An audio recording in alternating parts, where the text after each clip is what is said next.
Good morning, Savannah. Welcome to the Savannah Business Showcase. I'm your host, Therese, and I'm here this morning with Charles Bowen, also known as Bo. And he is the founder and organizer of the Savannah Film Alliance. It was founded in 2015 by Charles. It promotes the growth of the film and television industry in Savannah and the greater coastal empire through collaboration, the sharing of relevant information, education, and community outreach. And we got a lot of cool things to talk about today. Charles is also a local attorney, and it's pretty cool. So we'll get into all that. I'll let you introduce yourself. But so the way I like to start the show, Bo, is I like to start with a scenario. Okay. Sounds good. Okay, all right. You're walking through your neighborhood. A little kid comes up to you and says, "Bo, you're my hero. How can I be like you when I grow up?" So in the language that a 10 or 12-year-old can understand, what does it take to be Bo Bowen?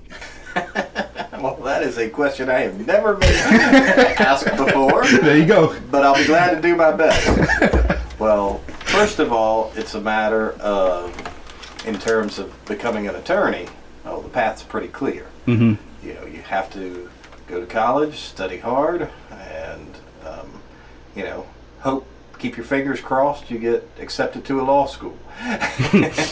So, but then, it's funny. I joke because I went to Georgetown Law School in D.C., mm-hmm. which was incredibly expensive, and then came out just to start my own practice, which I could have done going to the cheapest law school in the world. So one thing I tell relatives and friends when they're considering law school is really, if you can, try to think about what you want to do afterwards, because that can sort of target where you go to school. And I have a nephew that's really into environmental law, and so there's a couple of law schools that have great environmental law programs and that type of thing. So law isn't for everyone. Yeah. You have to kind of know what you're getting into. You have to know that you're going to have days, a typical day for a lawyer. Think about it. The people are coming to you because they have a problem. Yeah. So they're typically not in a great mood when they're coming to you. True. Then the people that you sue, they're not happy either. The True. lawyer on the other side is difficult to deal with. If you're dealing with an insurance company, that's not fun. So you don't have a lot of fun, pleasant days as a lawyer. Everything's a fight, it seems like. Every time the phone rings, it's going to be something that you got to gear up for. So, True. Just make sure you know what you're getting into. Yeah.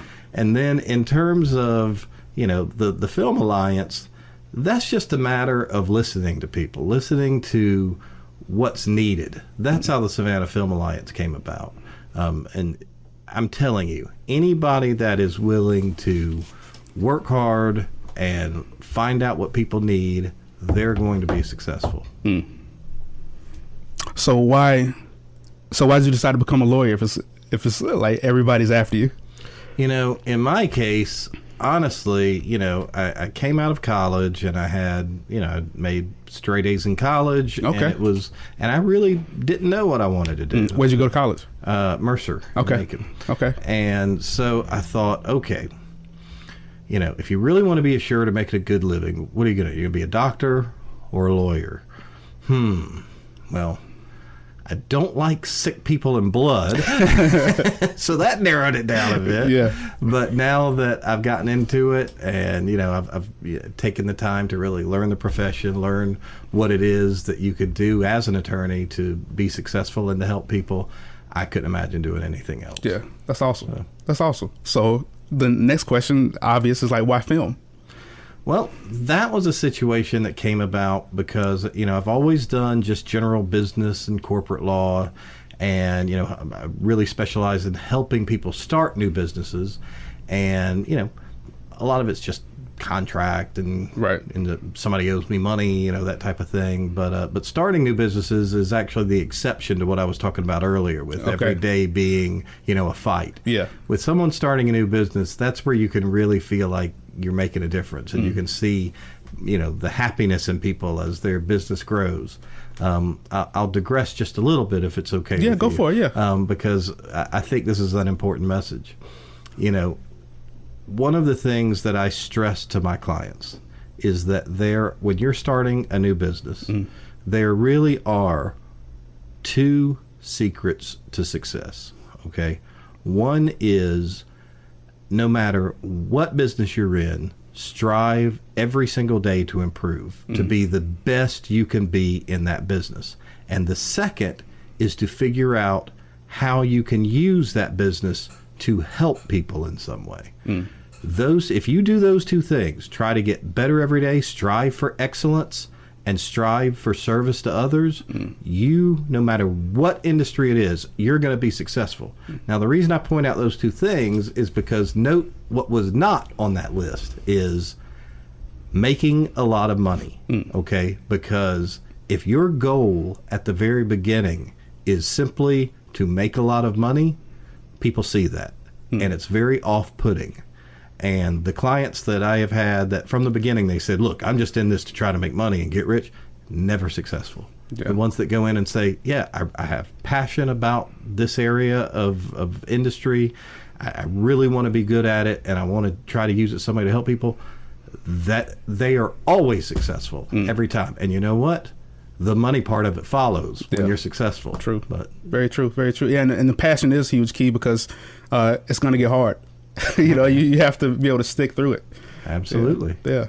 Awesome. Okay. So going back to film. So as I was saying, as my practice started growing, I was just doing general corporate. Well, the film industry in Savannah just started growing and growing as well. And because I have a background in film, my dad used to make films, that type of thing. And, I started working in that area, and there aren't many other people, if any, working in that area in Savannah. So as the industry grew in Savannah, that portion of my practice grew. Gotcha. And so now, it's the bulk of my practice is entertainment law. Okay. So what are some of the issues with entertainment law that you see on a daily basis? Because it's all completely over my head. Sure. Yeah. Well, mostly I represent film and television productions when they come to town. Okay. And so I have another business called Southern Gateway Production Services, which kind of dovetails into it, but I'll explain. So what happened, I found as people came in and I would meet with them, and this would be out-of-town productions coming to Savannah, local professional groups, local government, and like the entities like the film office and quasi-governmental entities like CETA.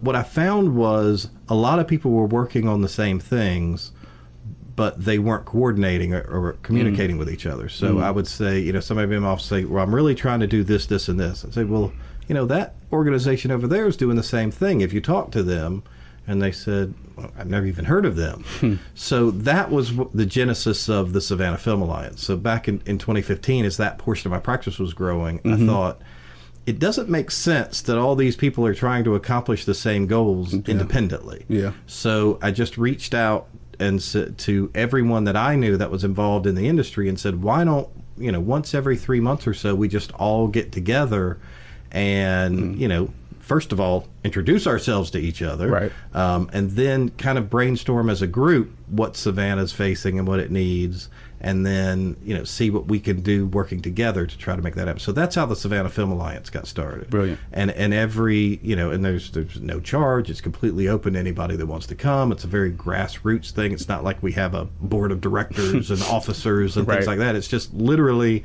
everyone getting together, introducing themselves, talking about things that are going on, new services being offered, and then talking about, okay, what can we all do to make the industry better and more successful in Savannah? Gotcha. So and it's been great. We've really accomplished a lot in the last 3 years, and there's still important things to do. Yeah. So that was the Film Alliance, but the in representing productions as a lawyer, some productions want to hire you to do the full legal, everything from the very beginning, setting up the production LLC all the way, negotiating with cast and crew, negotiating with the unions, doing all of their contracts, and then others, they already have production legal, typically from New York or LA, when they come to town, but they still need someone locally, and that may be to, negotiate location agreements with, local places here.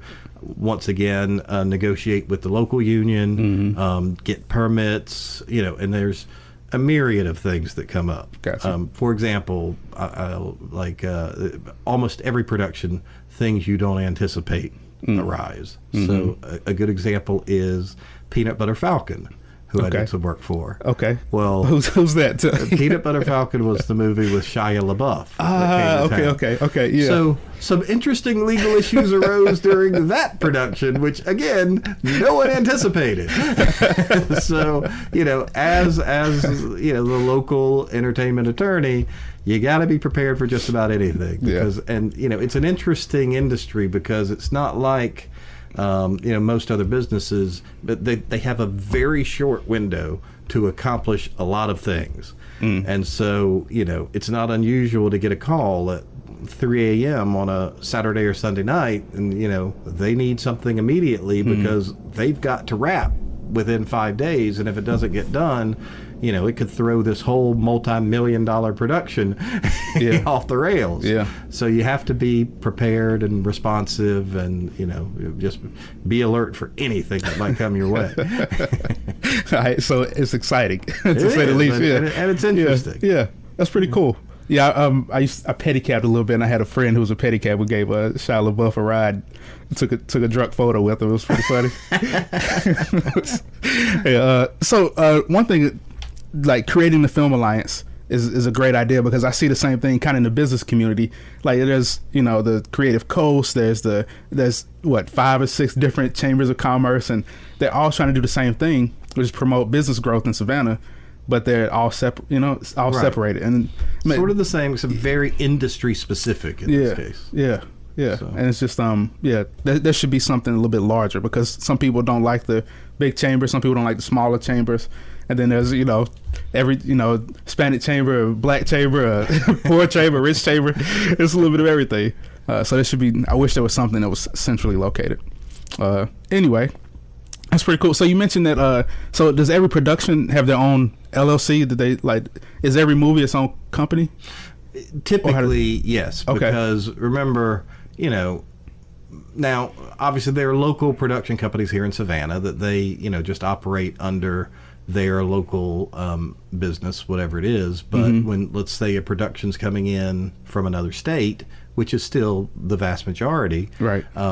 In order to, they're being drawn to Georgia because of the incentives here, okay. And specifically Savannah, because you've got the Georgia incentive, which is, if not the best, certainly among the best in the country with the 30% tax credit, and then you also have a local Savannah incentive, which is another 10% rebate on top of that. Oh wow! So that's what draws people specifically here. Yeah. That's something that CETA put together a couple of years ago. Awesome. Been very successful.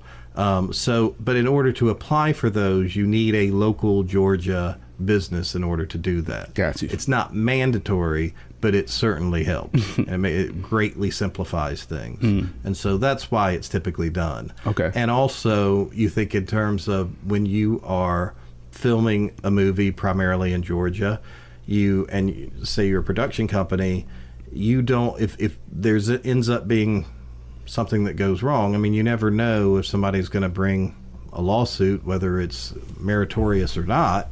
You don't want to expose the parent company to liability over something related to just one single project. You'd rather keep it focused on that one project. And of course, those projects get insurance for that specific project. But that's why typically you'll open an independent company for the purposes of each production. Got you.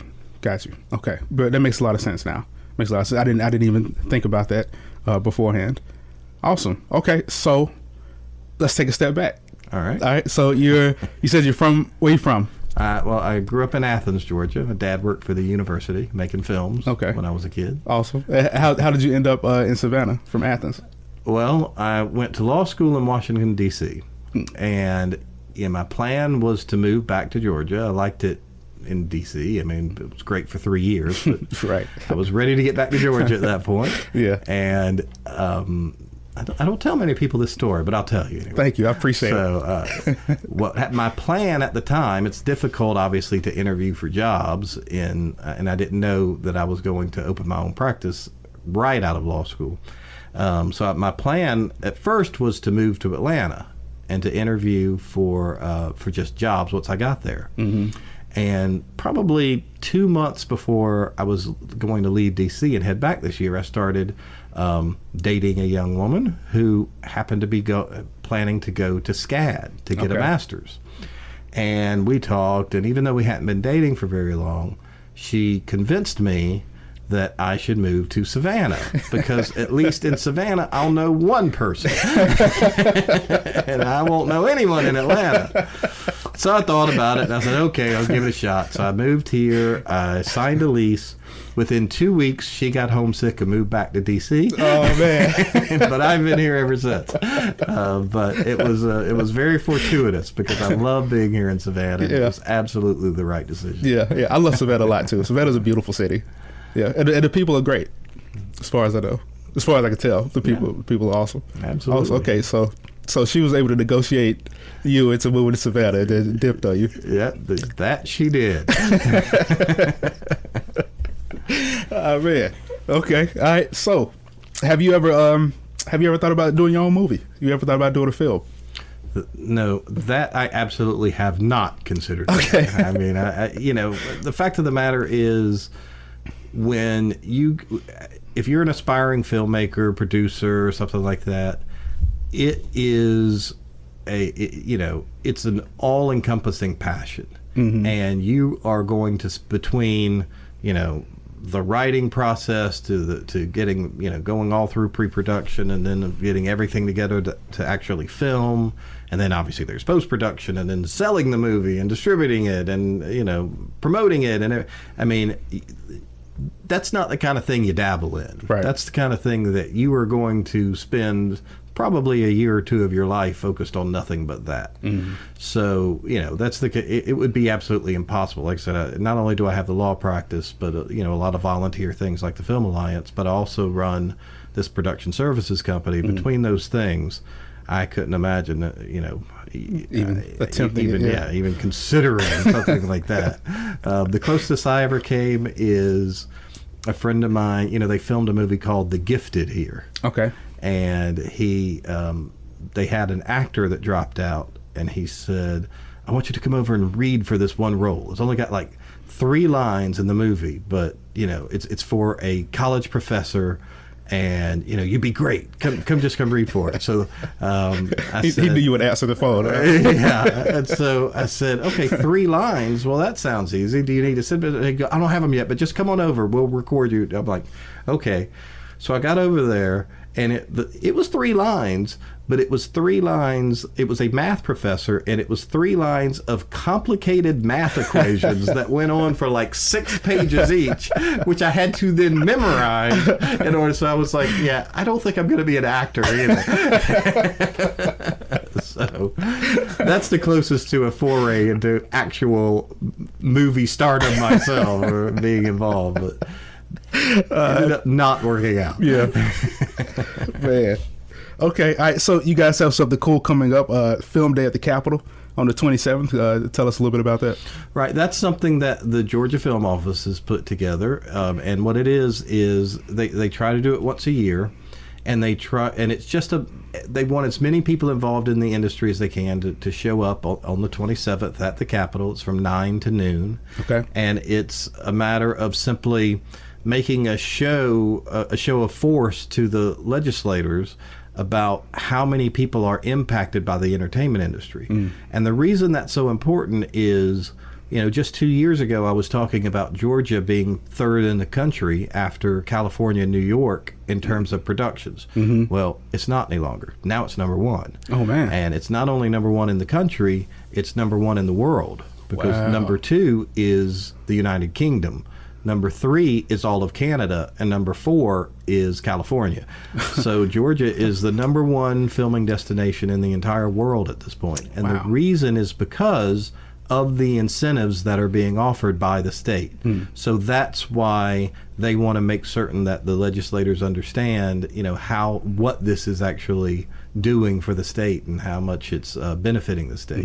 And it's especially important, I think, this year, because obviously 2018 is an election year. And a lot of, there'll be some people that aren't involved in state government now running, but most of the people running are already up there. You know, the representatives and senators that'll be running for governor, and you want to impart the understanding upon all of them that this is a very important industry for the state. And just straight numbers. Yeah. If you look at about 10 years ago, film generated about, I don't remember the exact number, but it was somewhere in the neighborhood of about $10 million in the state of Georgia. Okay. As of last year, that number was over $6 billion in the state. So that's crazy. The state pays out a lot in those tax credits. Somewhere in the neighborhood of about $2 billion a year, I believe. But when you think about that, $2 billion is generating $6 billion. It's certainly worth it. It's worth it. That versus what you say, 100 million? Right. Yeah. Just 10 years ago. Yeah. So I mean, it's the numbers we're talking about are crazy, and even Savannah's gone from, I think it was maybe $2 or $3 million in 2014 to up in 2017 well over $60 million, just local direct spend locally, not overall economic impact, which is obviously much greater, but direct spending in Savannah into Savannah businesses and service providers. So in 2018 is going to be far. It's already looks like it's going to be a record year by the time we get to June. Yeah, because we've got movies filming here right now that are massive. That's crazy. So, just on average, like how many films are filmed in Savannah a year? Do you know? Or just an estimate? I can tell you that typically it's about 5 or 6 at one time. Okay. So I would think, you're probably talking about 40, 50 over the course of a year. But, the only thing that's holding Savannah back and that number, unfortunately, for the last couple of years has held steady because Savannah has essentially reached capacity. So until there's more infrastructure available in Savannah, you're really limited in whether or not you can grow beyond that. Yeah, I would imagine like the logistics are pretty hard. So I mean, I'm sure Savannah's doing, the city's doing everything they can, but I would imagine like to close off these. No, okay. Yeah, but I know it is a hassle to like close off the streets. Especially around these the squares and around the downtown areas, but no, you're absolutely right, and it can be an inconvenience to business owners and residents. But what I try to stress to people is to think back to the 90s when the book Midnight in the Garden of Good and Evil was published. Okay, suddenly there was this tourist explosion in Savannah, and you started hearing many of the exact same complaints. I don't want all these tour buses, and tour groups walking out in front of my house. They're holding up traffic in the squares. They're increasing trash. They're not being respectful of the history of Savannah, those type things. Yeah. But it didn't take very long for people to realize what a tremendous benefit tourism was to the entire city and how much money it generated, how much, it impacted every industry in town. Yeah. And the entertainment industry is the same way. When somebody comes to film in Savannah, it's not just, when there's a movie production, it's not just that they're paying, the actors and the crew. Okay. It's movie productions have all of the needs of an entire community. They need groceries, they need insurance, they need drivers, they need everything. They need dry cleaners, they need everything you can think of that a whole town needs. That's what that production needs. So it benefits every industry in town. Not to mention even the tourism industry. True. You have people that come to Savannah because they want to see Forrest Gump's bench. Right. Which isn't there. Right. Well, I think it's in a museum. I think it's in the Telfair. But, right. So it really does generate, productions coming to Savannah really are a win-win for everyone. It's for the citizens, for the businesses, for the whole town. it's it's very encouraging to see it growing, and I hope that it continues to do so. Awesome. Great spot to take a quick break. So, Bo, how can people find you, reach you, the best way they can get involved with the Alliance or reach out to you? Well, they can simply shoot me an email if they'd like information about the Film Alliance. My email is cbowen, CBOWEN, at thebowenlawgroup.com. It's a long email. I tried to just get bowenlawgroup.com, but it was already taken by a firm in Texas, so I am thebowenlawgroup.com. Even better. So, cbowen at thebowenlawgroup.com, and I'll be glad to send anyone any information they like. Beautiful. Okay, guys, don't go anywhere. We're going to be right back in a second with the lightning round. All right, so give us 1 second. We'll be right back.